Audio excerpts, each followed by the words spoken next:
weigh my ingredients when I'm making a curry, so these are all approximate measures. What we have here is about 1 large onion,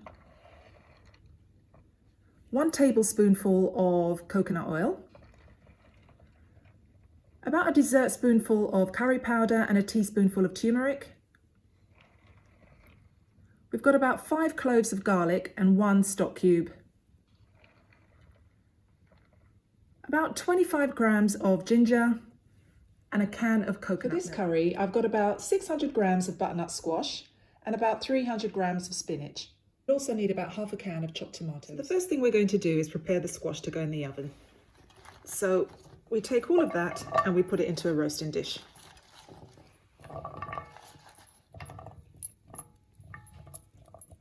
We're going to put some salt and pepper on it and some olive oil. Okay, then we'll just give it a little mix before we put it into the oven on gas mark 5, 190, and roast for 20 minutes. So while the squash is roasting, we're going to make the sauce. The first thing we're going to do is put the coconut oil into the pan, and then we're going to add the onions to it.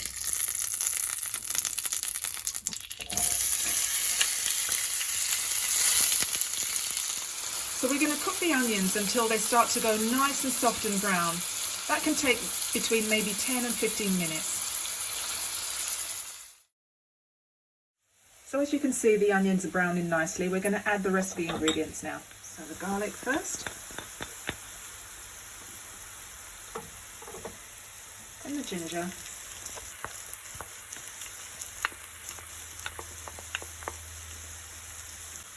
And now the curry powder and the turmeric. Mix it all together and let the spices start to cook. Okay, this should take another minute or 2. Okay, so now we're going to add the tomato.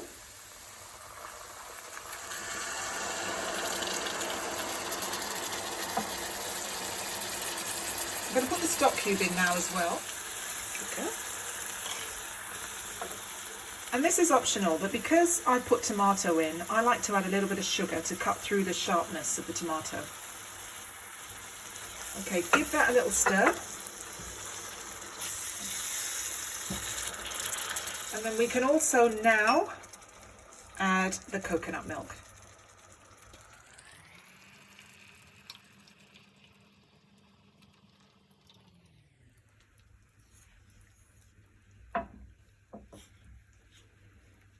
Okay, stir it all together and let it cook for a couple more minutes. Okay, so once your sauce has been cooking for a couple of minutes, it's ready. You can now pour it over the squash. Give it a little stir and then put it back in the oven for another 15 minutes. So the curry is pretty much finished cooking now. I'm now going to add the spinach.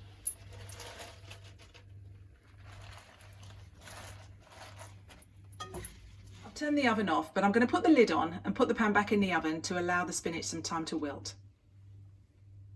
So you can see the spinach has wilted now. You just now need to mix it in, and then it's ready to serve. Okay, so now this is ready to serve with some garlic and herb rice.